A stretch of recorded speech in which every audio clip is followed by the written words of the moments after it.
Sesungguhnya Fir'aun telah berbuat sewenang-wenang di muka bumi dan menjadikan penduduknya berpecah belah. Dia bertindak semena-mena, lalim, melampaui batas, lebih mementingkan kehidupan dunia dan berpaling dari ketaatan Rob yang Maha Tinggi. Fir'aun memecah menjadi banyak sekali golongan dan kelompok dan menindas sebagian di antara mereka. Fir'aun menindas Bani Israel yang berasal dari keturunan Nabi Yakub. Saat itu, mereka adalah penduduk bumi terbaik. Mereka berada di bawah kuasa Raja Tiran yang zalim, yang memperbudak dan mempekerjakan mereka untuk pekerjaan-pekerjaan hina. Ada banyak faktor yang melatar belakangi perbuatan raja tersebut. Selain karena kebencian, ada juga faktor ramalan yang beredar pada saat itu. Bani Israel mengalami siksaan dan penyiksaan yang tak terkira. Nabi Musa diutus oleh Allah Subhanahu wa Ta'ala untuk membebaskan Bani Israel dan telah berulang kali memperingatkan Fir'aun agar membebaskan kaumnya. Namun Fir'aun tetap bersikeras dan menolak. Suatu hari Allah Subhanahu wa Ta'ala memerintahkan Nabi Musa untuk kembali kepada Fir'aun dan menunjukkan mukjizat. Di sana Nabi Musa menunjukkan beberapa mukjizat, termasuk mengubah tongkatnya menjadi ular raksasa dan di tangannya mengeluarkan cahaya. Namun Fir'aun tetap ingkar, dan dari situlah awal mula kehancuran Fir'aun dan pengikutnya. Tentang bagaimana detail kisah lengkapnya serta kelanjutan nasib Fir'aun, dari mana awal mula keangkuhan Fir'aun sampai mengakui dirinya sebagai Tuhan, serta dari mana sumber kekayaan Fir'aun yang sampai penasihatnya saja Qorun bisa membangun istana megah, akan dibahas lengkap di sini. Namun sebelum saya melanjutkan kisahnya, dimohon kepada pemirsa untuk menonton video ini sampai selesai, supaya tidak ada kesalahpahaman dalam memahami isi cerita, serta mohon bantu channel ini semakin berkembang dengan cara subscribe dan berikan like serta komen positifnya. Semoga bantuan pemirsa sekalian menjadi amal jariah dan bernilai pahala di sisinya. Bismillahirrahmanirrahim. Fir'aun menguasai seluruh negeri. Seiring dengan makmurnya negeri Mesir, kekuasaan Fir'aun semakin hari semakin bertambah. Fir'aun berkuasa tanpa ada yang berani menentang, dan dia membuat keputusan sesuka hatinya. Bahkan dengan kesombongannya, dia sampai berani mengaku sebagai Tuhan. Gelar Fir'aun Raja Mesir kuno punya pengaruh besar yang diyakini sebagai seorang yang bertanggung jawab untuk melindungi dunia pada saat itu. Fir'aun bukanlah nama seseorang, melainkan sebutan dalam Al-Quran yang merujuk pada seorang Raja Mesir yang sombong, suka menindas, dan sering melampaui batas, yang hidup ketika Nabi Musa alaihi salam bayi sampai dirinya dibinasakan oleh Allah di Laut Merah. Fir'aun merupakan sebuah gelar bagi raja-raja Mesir yang muncul di era New Kingdom. Pendapat Syekh Abdurrahman As-Sadi mengatakan bahwa Fir'aun merupakan gelar yang diberikan kepada raja-raja Mesir, sebagaimana Raja Babil disebut Namrud, Raja Habasyah disebut An-Najasyi, Raja Yaman disebut Al-Qil, atau Raja Persia yang disebut Kisra, penguasa Roma yang dijuluki Kaisar. Sebutan Fir'aun dalam Al-Quran ini menjurus pada Raja Mesir yang hidup pada tahun 1527 sampai 1407 sebelum Masehi. Fir'aun dikhususkan untuk menyebut penguasa Mesir yang membangkang dan tidak beriman kepada Allah Subhanahu wa Ta'ala, sedangkan yang beriman kepadanya dikenal dengan nama Malik, yang saat itu hidup di zaman Nabi Yusuf alaihi salam.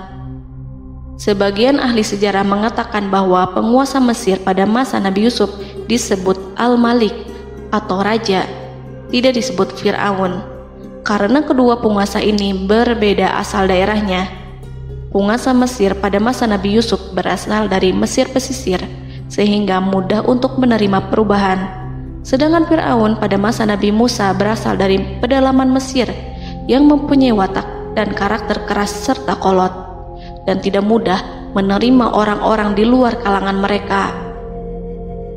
Dari keterangan di atas dipahami kenapa penguasa Raja Mesir pada masa Nabi Yusuf percaya kepada Nabi Yusuf dan mengikuti agama Nabi Yusuf, yaitu Islam.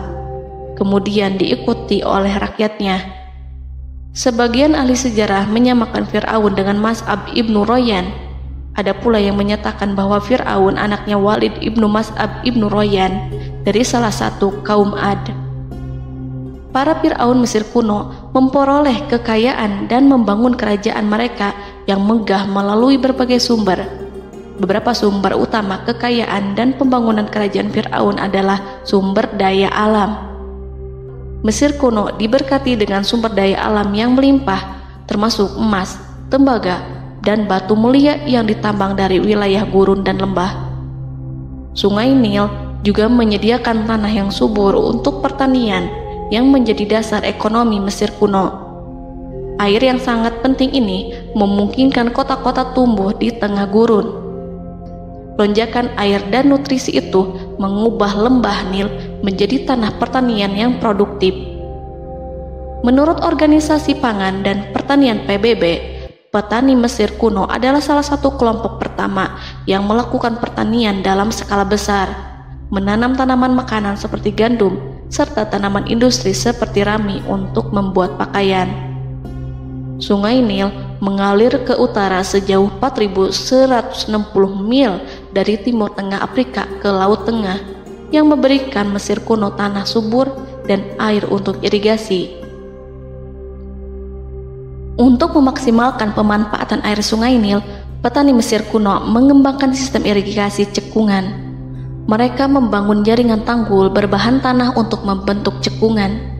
Kemudian mereka menggali saluran untuk mengarahkan air banjir ke dalam cekungan, di mana air akan menggenang selama sebulan hingga tanah jenuh dan siap untuk ditanami.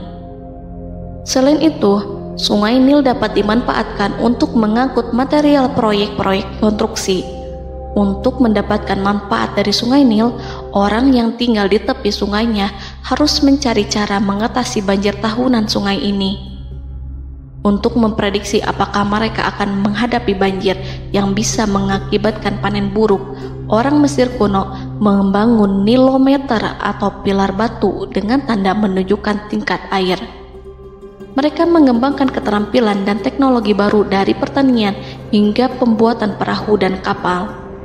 Sungai Nil juga merupakan rute transportasi penting karena memainkan peran sentral dalam peradaban Mesir kuno. Orang Mesir menjadi ahli dalam membangun perahu dan kapal untuk mengangkut berbagai barang, termasuk ternak, sayuran, ikan, roti, dan kayu. Mesir kuno memiliki perdagangan yang berkembang dengan wilayah Afrika Timur dan Tengah serta Mediterania Timur. Perdagangan ini tidak hanya mencakup barang-barang mewah, tetapi juga bahan pangan dan bahan baku. Fir'aun juga memiliki semua tanah di Mesir dan mengumpulkan pajak dari rakyatnya. Raja Fir'aun juga memperlakukan rakyat dengan kejam tanpa belas kasihan. Ia memeras pajak yang tinggi dan menjadikan kaum Bani Israel sebagai budak kerajaan. Mereka juga menerima upeti dari negara-negara yang dikalahkan atau ingin menjaga hubungan baik dengan Mesir. Bahkan Fir'aun juga memiliki proyek konstruksi untuk membangun struktur megah seperti piramida, kuil, dan monumen yang tidak hanya menunjukkan kekuasaan dan kekayaan mereka, tetapi juga berfungsi sebagai pusat administrasi dan agama. Proyek-proyek ini seringkali menggunakan tenaga kerja dari rakyat yang bekerja selama musim banjir. Kekayaan dan kerajaan megah Fir'aun merupakan hasil dari pengelolaan sumber daya yang efisien, eksploitasi sumber daya alam, dan kebijakan ekonomi yang cerdas. Ini semua mencerminkan kemajuan teknologi, organisasi sosial, dan kekuatan politik Mesir kuno. Kekayaan para Fir'aun Mesir kuno memang sangat luar biasa dan telah menjadi topik penelitian dan kekaguman selama berabad-abad. Fir'aun juga dikenal karena kehidupan mewah mereka. Sebagai penguasa Mesir kuno, Fir'aun hidup dengan kekayaan dan kemewahan yang hampir tak terbayangkan, yang mencerminkan kekuasaan dan status mereka. Mereka menghiasi diri mereka dengan aksesoris yang rumit dan gemerlap, serta mengenakan simbol otoritas dan kekuasaan tradisional. Dan Allah memberikan kepada Fir'aun berupa istidratuhul afiyah, yakni hidup sekian lama tanpa pernah merasakan sakit. Allah Subhanahu wa Ta'ala mengaruniai Fir'aun untuk bisa hidup selama 400 tahun tanpa sakit. Tentu hal tersebut sudah menjadi kehendak Allah Subhanahu wa Ta'ala, maka tidak ada satupun manusia yang bisa menghalangi, bahkan bagi seorang Fir'aun sekalipun yang terkenal dengan kezalimannya. Namun dengan karunia-Nya yang diberikan Allah tersebut bukannya menjadikan Fir'aun sebagai manusia yang bersyukur, tetapi malah membangkitkan kesombongan dan kesesataannya. Dan puncak kesombongan Fir'aun juga dicatat Al-Quran sebagai penguasa tangan besi dan manusia yang pernah mengaku Tuhan. Aku adalah Tuhan kalian yang maha tinggi. Quran Surat An-Najiat ayat 24. Fir'aun hidup selama 446 tahun. Selama hidupnya, Fir'aun memiliki tubuh yang sehat dan bugar tanpa pernah mengalami sakit, meski hanya berupa pusing atau flu sekalipun. Fir'aun bahkan tidak pernah merasakan kelelahan. Fir'aun tidak pernah merasakan perihnya lapar, kerongkongannya tidak pernah tersentuh panasnya dahaga. Seandainya dalam semalam saja Fir'aun dilanda sakit berupa pusing atau demam, maka ia akan sibuk untuk mengurus dirinya sendiri dan tidak berpikiran untuk mengaku bahwa ia adalah Tuhan. Hal ini pun dijelaskan dalam kitab Ihya Ulumuddin Al-Qut Al-Qulub oleh Imam Al-Ghazali. Sesungguhnya yang menyebabkan Fir'aun sampai berani mengatakan, "Aku adalah Tuhan kalian yang maha tinggi," hal ini disebabkan karena ia mengalami masa sehat dalam hidupnya yang begitu lama. Kekejaman Raja Fir'aun diikuti dengan kesombongannya. Ia enggan bersyukur atas kemakmuran yang dianugerahkan Allah Subhanahu wa Ta'ala. Ia justru menjadikan negeri Mesir penuh dengan kemusyrikan. Sungguh, dia Fir'aun termasuk orang-orang yang berbuat kerusakan, dan kami hendak memberi karunia kepada orang-orang tertindas di bumi, dan hendak menjadikan mereka pemimpin dan menjadikan mereka orang-orang yang mewarisi bumi. Dan kami teguhkan kedudukan mereka di bumi, dan kami perlihatkan kepada Fir'aun dan Haman bersama bala tentaranya apa yang selalu mereka takutkan dari mereka. Surat Al-Qasas ayat 1-6. Haman yang merupakan penasihat dan sekaligus pelaksana proyek pembangunan menara untuk Fir'aun yang ikut berkontribusi dalam kesesatan Fir'aun, dan dia juga yang menjadi aktor utama atas kezaliman Fir'aun yang nantinya memberikan nasihat kepada Fir'aun dan mendorongnya untuk menolak ajaran Nabi Musa alaihi salam. Faktor yang mendorong Fir'aun melakukan tindakan keji ini adalah Bani Israel yang mempelajari suatu hal yang mereka riwayatkan dari Ibrahim, bahwa suatu saat nanti akan lahir seorang anak Bani Israel yang akan menghancurkan kekuasaan Raja Mesir. Berita gembira ini terjadi saat insiden antara Sarah, istri Nabi Ibrahim alaihissalam, dengan Raja Mesir yang saat itu berniat jahat terhadap Sarah. Namun Allah menjaganya. Berita gembira ini santer terdengar di antara Bani Israel. Kaum Kipti juga membicarakan berita ini, hingga sampailah juga ke telinga Fir'aun. Sebagian amir dan orang-orang dekat Fir'aun menyampaikan hal itu kepadanya saat tengah berbincang pada malam hari. Waktu itu Fir'aun langsung menginstruksikan untuk membunuh seluruh anak laki-laki Bani Israel untuk mengantisipasi kelahiran anak yang dimaksud. Tapi apa boleh buat, kewaspadaan sama sekali tidak bisa menghindari takdir. Suatu ketika Fir'aun bermimpi seakan-akan api datang dari arah Baitul Maqdis lalu membakar semua rumah Mesir dan seluruh kaum Kipti. Namun, api tersebut tidak membahayakan Bani Israel. Saat bangun, Fir'aun merasa takut oleh mimpi itu. Ia kemudian mengumpulkan seluruh paranormal dan tukang sihir. Fir'aun bertanya kepada mereka terkait mimpi itu. Mereka berkata, akan lahir seorang bayi laki-laki dari kalangan Bani Israel yang akan menghancurkan penduduk Mesir. Sebab itulah Fir'aun memerintahkan untuk membunuh anak laki-laki dan membiarkan hidup anak perempuan.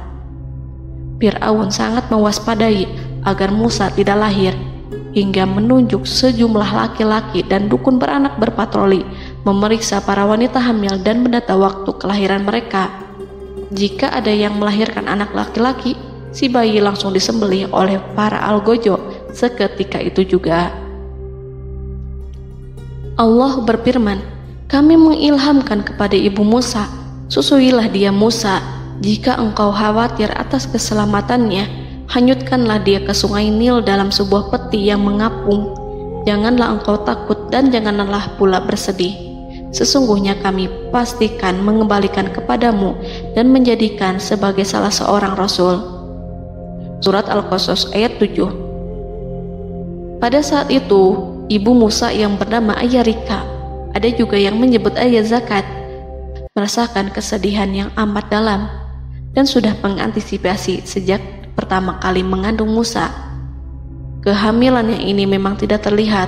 Harun lahir pada tahun ketika hukuman mati bagi lelaki tidak berlaku, sementara Musa lahir pada tahun di mana bayi laki-laki harus dibunuh. Saat melahirkan, ibunya mendapat ilham agar Musa kecil diletakkan di dalam peti yang diikat dengan tali. Rumahnya tepat di hulu sungai Nil. Ia menyusui Musa, kemudian ketika khawatir pada seseorang, ia meletakkan Musa di peti itu, lalu dilepaskannya ke lautan, sementara talinya tetap dipegang. Setelah semua orang pergi, ia tarik kembali peti itu.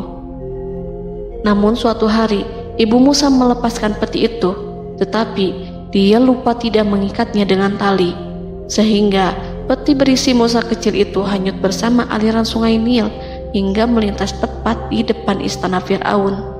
Selir-selir Fir'aun itu memungut peti dalam kondisi tertutup rapat. Mereka tidak berani membukanya. Peti itu kemudian diletakkan di depan istri Fir'aun, Asiyah binti Muzahim. Ada pendapat yang mengatakan bahwa Asiyah berasal dari Bani Israel dari keturunan Musa. Saat membuka penutup peti dan menyingkap tirai penutupnya, Asiyah melihat wajah Musa kecil memancarkan sinar-sinar nubuah kemuliaan. Begitu melihatnya, Asiyah langsung jatuh hati dan sangat mencintainya.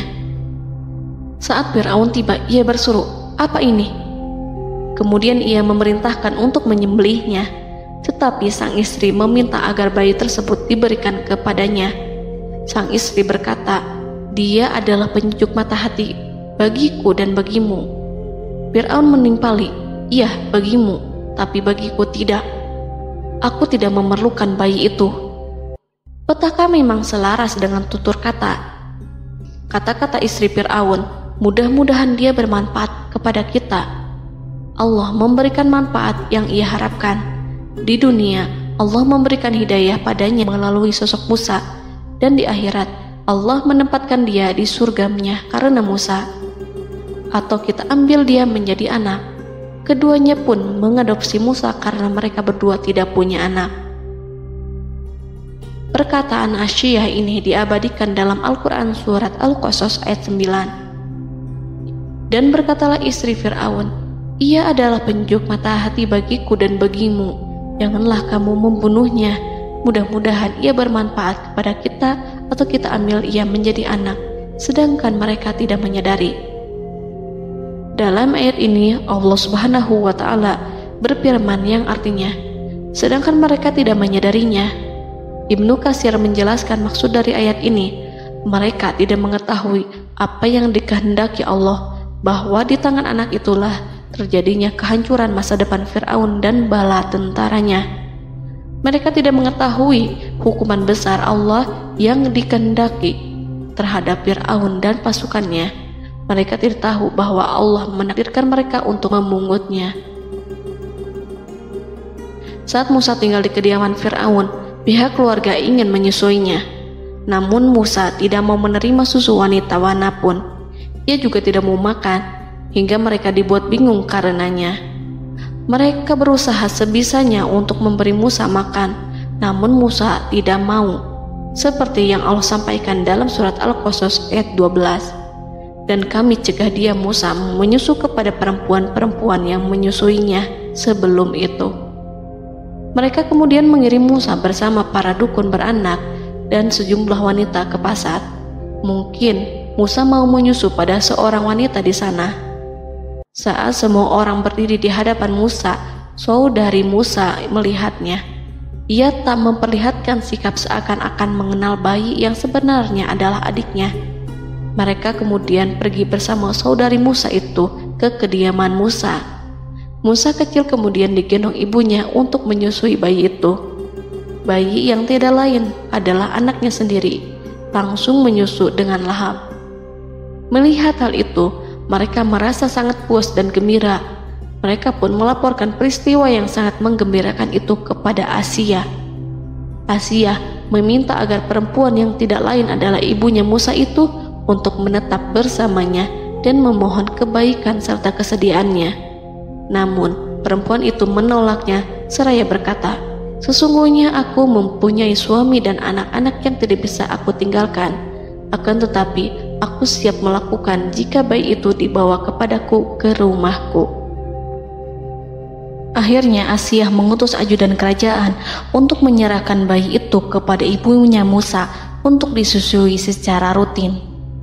Asia kemudian memberikan berbagai macam fasilitas kepada ibu Musa, berupa biaya nafkah sehari-hari, pakaian-pakaian bagus, dan beberapa hadiah istimewa yang lainnya sebagai kompensasi upah menyusui bayi itu. Akhirnya, Musa kecil kembali ke pangkuan ibunya dan berada di bawah asuhannya. Allah telah menyatukan kembali bayi yang bernama Musa itu dengan ibunya sendiri. Fir'aun tidak akan menyangka jika Allah telah mempersiapkan sesuatu yang besar lewat kehadiran Musa kecil di kerajaannya. Sang raja bengis lagi terpedaya oleh banyaknya pasukan yang dimiliki, kekuasaan, dan luasnya kerajaan yang maha agung yang tak terkalahkan, dan takdirnya tak bisa ditentang. Allah telah memutuskan bahwa bayi itu yang dia dan pengikutnya waspadai keberadaannya itu hingga dengan bengis membunuh banyak sekali nyawa yang tak terhitung jumlahnya. Padahal anak tersebut justru tumbuh dewasa di kediamannya, di atas kasurnya, memakan makanannya, dan meminum yang ada di rumahnya. Fir'aun sendiri justru mengadopsi dan merawat serta mengasuhnya tanpa menyadari rahasia besar di balik itu. Anak itu yang membuatnya binasa di dunia dan akhirat karena menentang kebenaran yang nyata yang ia sampaikan kepadanya. Nabi Musa tumbuh dan hidup sebagai salah seorang dari keluarga kerajaan hingga mencapai usia dewasanya, di mana ia memperoleh asuhan dan pendidikan sesuai dengan tradisi istana. Allah Subhanahu wa Ta'ala mengaruniakannya hikmah dan pengetahuan sebagai persiapan tugas kenabian dan risalah yang diwahyukan kepadanya. Musa tumbuh menjadi seorang pemuda yang mempunyai fisik dan akhlak yang kuat. Allah anugerahkan kepada Musa kesempurnaan tubuh dan kekuatan jasmani. Musa juga menyadari bahwa dia hanyalah anak angkat, tidak setetes pun darah Fir'aun mengalir padanya, dan bahwa ia keturunan Bani Israel yang ditindas dan diperlakukan sewenang-wenang oleh Fir'aun dan kaumnya. Maka dia berjanji kepada dirinya sendiri akan menjadi pembela bagi kaum-kaum yang lemah yang tertindas. Kekuatan fisik Nabi Musa memang tidak bisa diragukan. Itu terbukti pada saat Nabi Musa mampu mengangkat batu penutup sumur seorang diri, padahal batu itu hanya bisa diangkat oleh 10 orang laki-laki. Peristiwa kedua saat perkelahian antara Bani Israel dan orang Kipti atau kaumnya Fir'aun, suku asli Mesir. Saat orang Israel meminta pertolongan kepada Musa untuk mengalahkan orang Kipti, Musa menghampiri orang Kipti tersebut. Dengan tangan terkepal, Musa meninju orang Kipti dan matilah musuhnya itu. Orang Kipti hanya mati karena pukulan itu. Musa tidak sengaja dan tidak bermaksud untuk membunuh orang Kipti. Musa hanya berniat membuatnya jera. Dan karena peristiwa itulah Nabi Musa pergi meninggalkan Mesir karena Musa takut terhadap Fir'aun dan tentaranya yang akan membunuhnya. Karena jika mereka tahu bahwa Musa membunuh orang Kipti demi membela salah seorang Bani Israel, akan membuat Fir'aun dan pengikutnya mencurigai bahwa Musa memang berasal dari Bani Israel, dan pada akhirnya akan memicu sebuah permasalahan besar. Dan pada waktu yang sudah ditentukan oleh Allah, sekitar 10 tahun Nabi Musa meninggalkan Mesir. Pada akhirnya Allah mengamanahkan dia sebagai seorang rasul. Allah anugerahkan kepadanya hikmah kenabian dan pengetahuan di usia 40 tahun. Allah perintahkan Musa kembali ke Mesir untuk menghadapi Fir'aun dan mengajak dia mengakui Tuhan semesta alam. Tugas ini penuh dengan bahaya, mungkin bisa membuat Musa kehilangan nyawa. Tetapi menuruti perintah Allah itu mutlak baginya. Ditemani oleh saudaranya Harun untuk membantunya membenarkan perkataannya. Lidah Musa cedal karena bara api yang pernah diletakkan di lidahnya saat Fir'aun hendak menguji akalnya setelah menarik jingat Fir'aun hingga berdarah. Fir'aun bermaksud untuk membunuhnya. Asyah mengkhawatirkan Musa lalu berkata, dia masih kecil. Fir'aun kemudian menguji Musa dengan meletakkan buah dan bara api di hadapannya. Musa kecil hendak bermaksud meraih buah-buahan, tetapi tangannya dialihkan oleh malaikat. Lalu Musa mengambil bara api dan ia letakkan di lidahnya. Lidahnya cedal karena bara api ini. Musa meminta kepada Allah agar kekakuan yang ada di lidahnya dihilangkan sebagian, sebatas agar kata-katanya bisa dipahami, dan tidak meminta untuk dihilangkan secara total, karena para rasul hanya meminta sebatas yang diperlukan. Pergilah kamu kepada Fir'aun, karena dia benar-benar telah melampaui batas, maka berbicaralah kamu berdua kepadanya dengan kata-kata yang lemah lembut. Mudah-mudahan dia sadar atau takut. Quran Surat Toha ayat 42-43. Ini merupakan sifat santun dan kasih sayang serta rahmat Allah terhadap makhluknya, meski Allah mengetahui kekafiran dan kesewenang-wenangan dan kesombongan Fir'aun. Bersama Harun, Musa mendatangi Fir'aun setelah menemui beberapa rintangan yang lazim ketika akan menemui raja pada waktu itu. Pertemuan Musa dan Harun juga dihadiri oleh beberapa anggota pemerintahan dan penasihat. Bertanyalah Fir'aun kepada mereka berdua, siapakah kalian berdua ini? Musa menjawab, kami Musa dan Harun adalah pesuruh Allah agar kamu membebaskan Bani Israel dari perbudakan dan penindasanmu dan menyerahkan mereka kepada kami agar mereka menyembah kepada Allah dengan leluasa dan menghindari siksaanmu. Fir'aun segera mengenal Musa dan berkata kepadanya, bukankah engkau Musa yang sudah kami asuh sejak bayimu dan kami asuh dalam istana sampai usia remajamu dan mendapat pendidikan serta pengajaran yang menjadikan engkau pandai? Dan bukankah engkau yang melakukan pembunuhan terhadap diri daripada seorang dari golongan kami? Sudahkah engkau lupa terhadap itu semua dan tak ingat akan jasa kami kepadamu? Musa menjawab, bahwasannya engkau telah mengurus aku sejak kecil. Itu bukanlah jasa yang dapat kamu banggakan, karena jatuhnya aku pada tanganmu akibat dari kekejaman dan kezalimanmu tatkala engkau memerintah agar orang-orangmu menyembelih setiap bayi laki-laki yang lahir, sehingga ibuku membiarkanku mengapung di sungai Nil dan aku dipungut oleh istrimu, sehingga selamatlah aku dari pengejaranmu dan penyembelihanmu.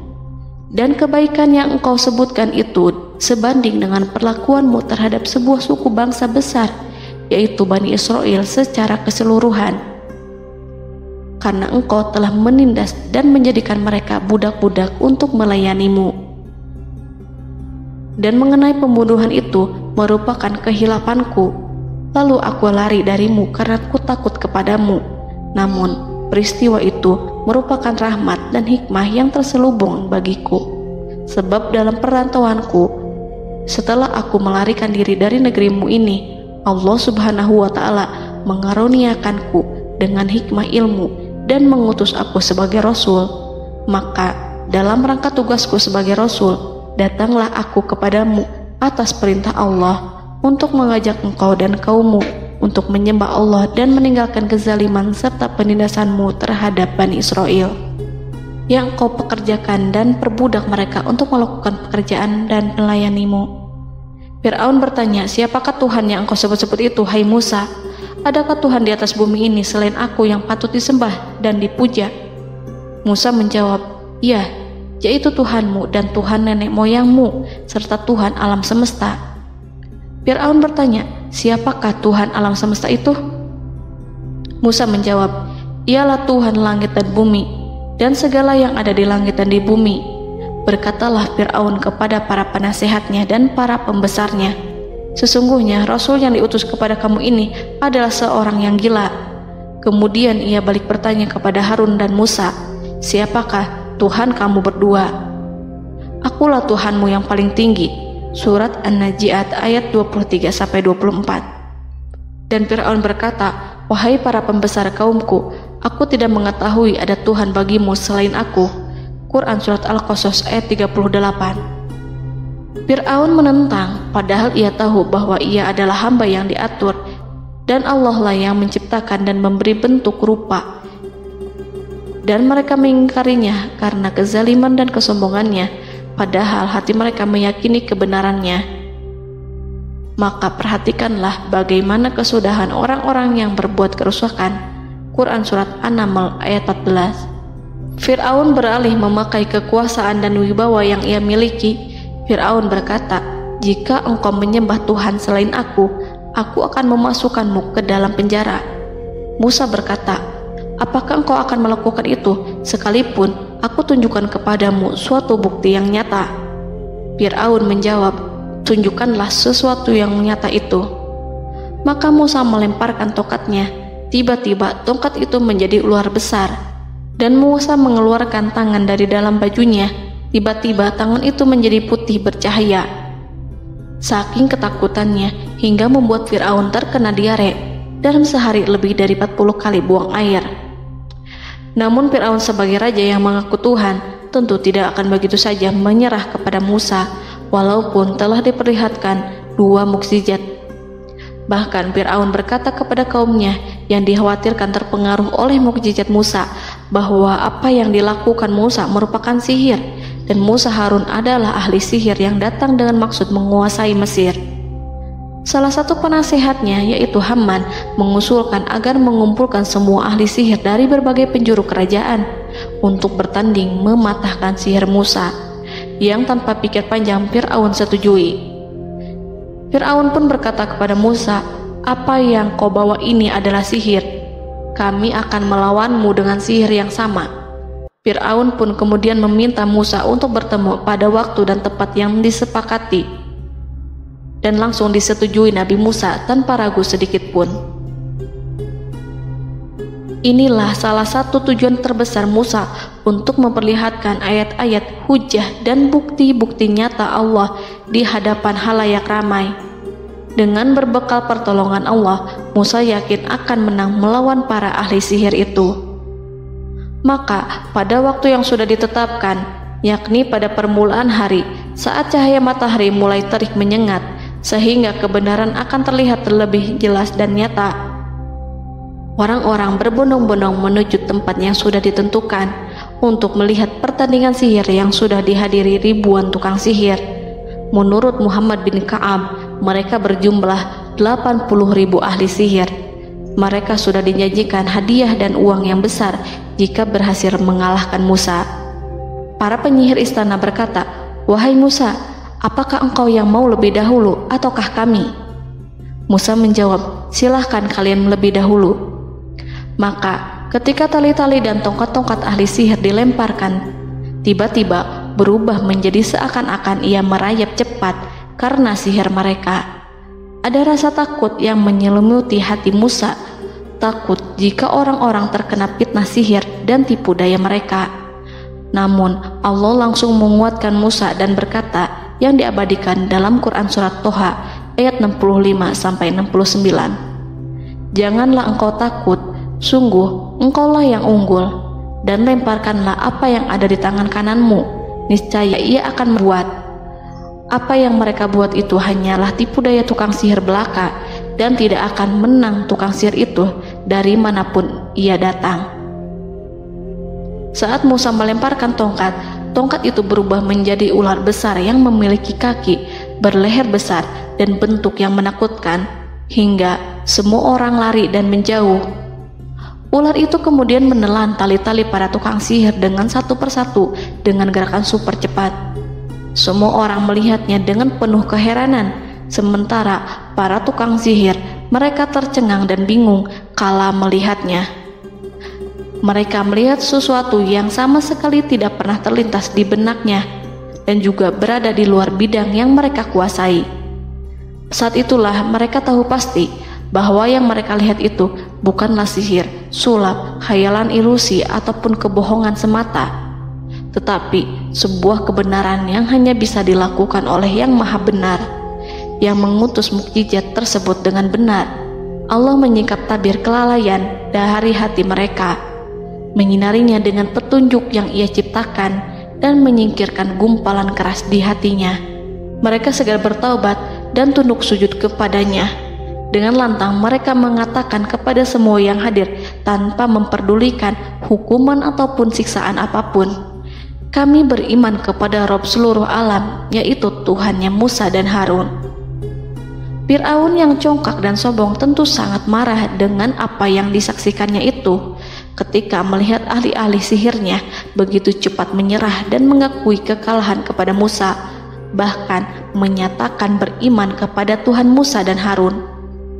Tindakan itu dianggapnya sebagai pelanggaran terhadap kekuasaannya dan penentangan terhadap ketuhanannya dan merupakan tamparan bagi kewibawaannya.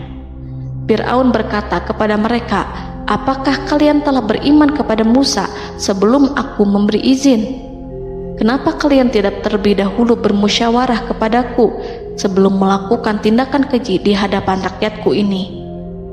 Dia itu pemimpinmu yang mengajarkanmu sihir, dan bukankah ini adalah persengkongkolanmu terhadapku? Musa dapat mengalahkan kamu sebab ia mungkin merupakan guru dan pembesar yang mengajari sihir kepadamu, dan kamu telah mengaturnya, dan sandiwaramu ini tak akan kubiarkan. Akan kupotong tangan dan kakimu secara bersilang, dan sungguh aku akan salib kamu pada pangkal pohon kurma sebagai balasan dan hukuman atas pengkhianatanmu ini." Walaupun melihat langsung kebenarannya, Fir'aun tetap tidak percaya. Dia tidak suka keyakinan para penyihir terhadap Musa. Para penyihir itu yang telah mengakui keimanan mereka kepada Allah tak merasa gentar ataupun takut, karena ketika para tukang sihir itu sujud, mereka melihat rumah dan istana-istana di surga yang telah dipersiapkan untuk mereka. Semuanya dirias untuk menyambut kedatangan mereka. Karena itu, mereka tidak peduli dengan ancaman Fir'aun. Setelah peristiwa kekalahan penyihir Fir'aun dengan mukjizat Nabi Musa itu, Fir'aun serta penasihat dan para pembesarnya, termasuk Haman, merencanakan penindasan yang lebih kejam untuk kaum Bani Israel dan merencanakan pembunuhan terhadap Nabi Musa. Fir'aun khawatir jika gerakan Musa tidak dipatahkan akan mengancam kerajaan dan kewibawaannya yang mengaku sebagai Tuhan. Walaupun sudah diingatkan oleh orang mukmin dari kalangan keluarga Fir'aun agar tidak membunuh Nabi Musa dan menyeru kembali menuju jalan yang benar dan mengingatkan kepada akibat yang buruk yang akan didapati nanti, namun Fir'aun dan penasihatnya tetap berada pada kesesatan. Sebagai balasannya, Allah menghukum Fir'aun dan penduduknya dengan kekeringan dan penyakit yang bertahun-tahun karena menolak Rasulnya. Mereka dilanda banjir bandang, darah yang bercampur dengan seluruh air yang ada.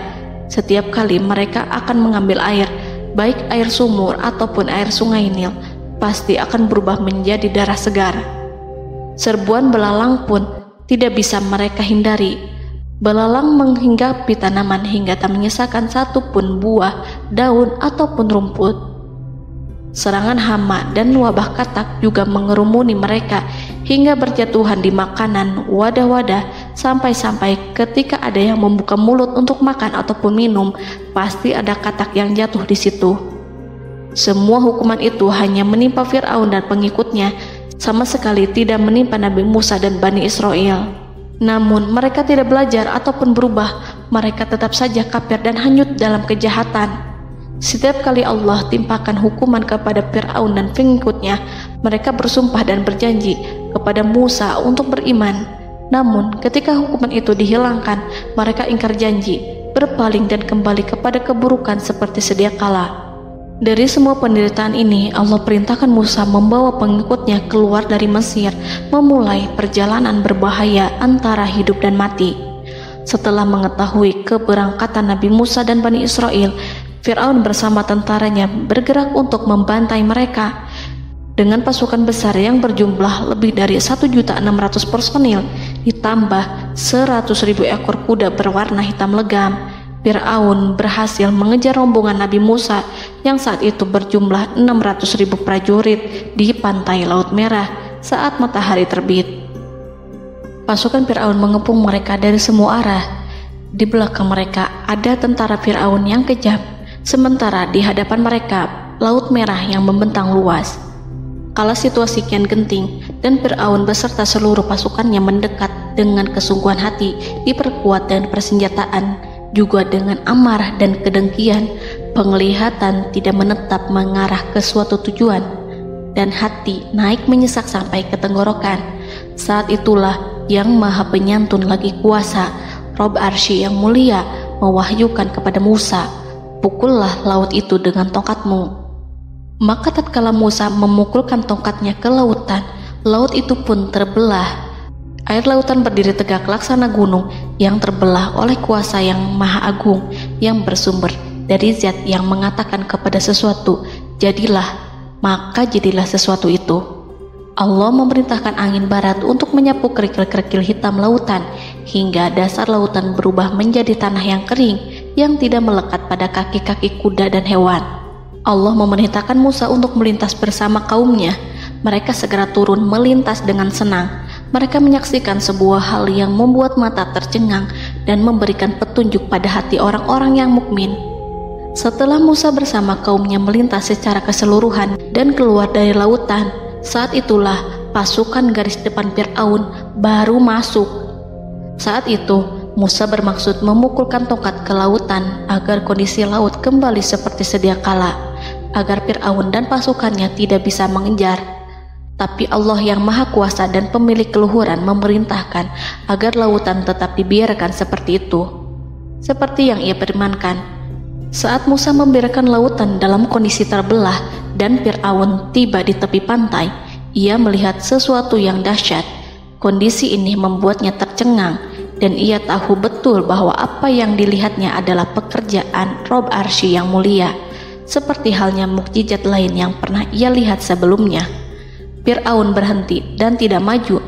Ia menyesal karena mengejar Bani Israel dalam situasi seperti ini, di saat penyesalan tiada lagi membawa guna. Namun Fir'aun memperlihatkan sikap tangguh dan kuat di hadapan para pasukannya dan memperlakukan mereka layaknya musuh. Jiwa kafir dan watak Fir'aun mendorong dirinya mengatakan kepada kaum yang ia perdaya hingga patuh dan mengikuti kebatilannya, "Lihatlah bagaimana lautan ini terbelah agar aku bisa mengejar budak-budakku yang melarikan diri dari kekuasaanku, menyimpang dari ketaatanku, dan meninggalkan negeriku." Fir'aun bersembunyi di barisan belakang dengan harapan ia bisa selamat, tapi mustahil ia bisa selamat. Fir'aun terlihat maju mundur. Dan pada kesempatan itu, Jibril menampakkan diri dalam wujud seorang penunggang kuda perawan, lalu melintas di hadapan kuda jantan yang ditunggangi oleh Fir'aun. Kuda yang ditunggangi Fir'aun meringik menghampiri kuda yang ditunggangi Jibril.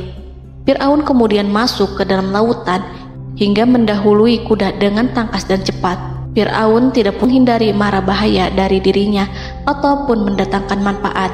Mereka segera menyusul hingga semuanya berada di lautan. Setelah bagian depan hendak mencapai tepi, Allah memerintahkan Musa melalui wahyu untuk memukul lautan dengan tongkat.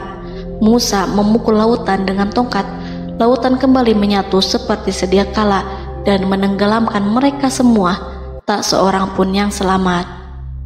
Allah menggambarkan tentang bagaimana Fir'aun didengkot orang-orang kafir Kipti tenggelam. Gelombang besar sesekali turun dan sesekali naik membawa Fir'aun. Bani Israel melihatnya dan juga pasukannya, seperti apa siksa dan petaka besar yang Allah timpakan kepadanya dan juga pasukannya, agar Bani Israel senang dan lega. Saat Fir'aun menyaksikan kematian dan mulai sakarat, ia kembali kepada jalan kebenaran dan bertaubat, serta beriman pada saat keimanan tiada lagi membawa guna. Seperti yang Allah sampaikan dalam ayat yang lain, sesungguhnya orang-orang yang dipastikan mendapat ketetapan Rabb-Mu tidaklah akan beriman meskipun mereka mendapat tanda-tanda kebesaran Allah hingga mereka menyaksikan azab yang pedih. Quran Surat Yunus ayat 96-97. Seperti itulah Musa mendoakan keburukan pada Fir'aun dan golongannya agar harta benda mereka dibinasakan, hati mereka diikat sehingga mereka tidak akan beriman hingga melihat siksaan yang pedih, yaitu ketika keimanan tidak ada lagi membawa guna bagi mereka, sekaligus sebagai penyesalan bagi mereka. Allah berfirman kepada Musa dan Harun saat keduanya mengucapkan doa tersebut, sungguh telah diperkenankan permohonan kamu berdua. Quran Surat Yunus ayat 89. Siksaan yang ditimpakan kepada Fir'aun dan pasukannya ini merupakan jawaban atas doa Musa dan saudaranya Harun. Dalam hadis riwayat Imam Ahmad, Rasulullah Shallallahu Alaihi Wasallam bersabda, saat Fir'aun berkata, aku percaya bahwa tidak ada Tuhan melainkan Rabb yang dipercaya Bani Israel, Jibril berkata kepadaku, wahai Muhammad, andai kau melihatku saat mengambil pasir lautan, lalu aku sumpalkan ke mulutnya karena khawatir jika rahmat menghampirinya. Ibnu Abbas dan lainnya mengatakan, sebagian Bani Israel meragukan kematian Fir'aun, bahkan ada yang menyatakan bahwa Fir'aun tidak mati. Allah kemudian memerintahkan lautan untuk mengapungkan jasad Fir'aun. Maka pada hari ini kami selamatkan jasadmu, yaitu dengan mengenakan baju perang yang dengannya kau dikenali, agar engkau dapat menjadi pelajaran bagi orang-orang yang datang setelahmu, yaitu agar kau menjadi bukti bagi Bani Israel atas kekuasaan Allah yang membinasakan Fir'aun. Karena itu, sebagian salaf membaca, kemungkinan yang dimaksud adalah kami menyelamatkan jasadmu beserta baju perangmu agar kau menjadi pelajaran bagi orang-orang setelahmu dari kalangan Bani Israel, dan mereka tahu bahwa kau telah binasa. Wallahu a'lam.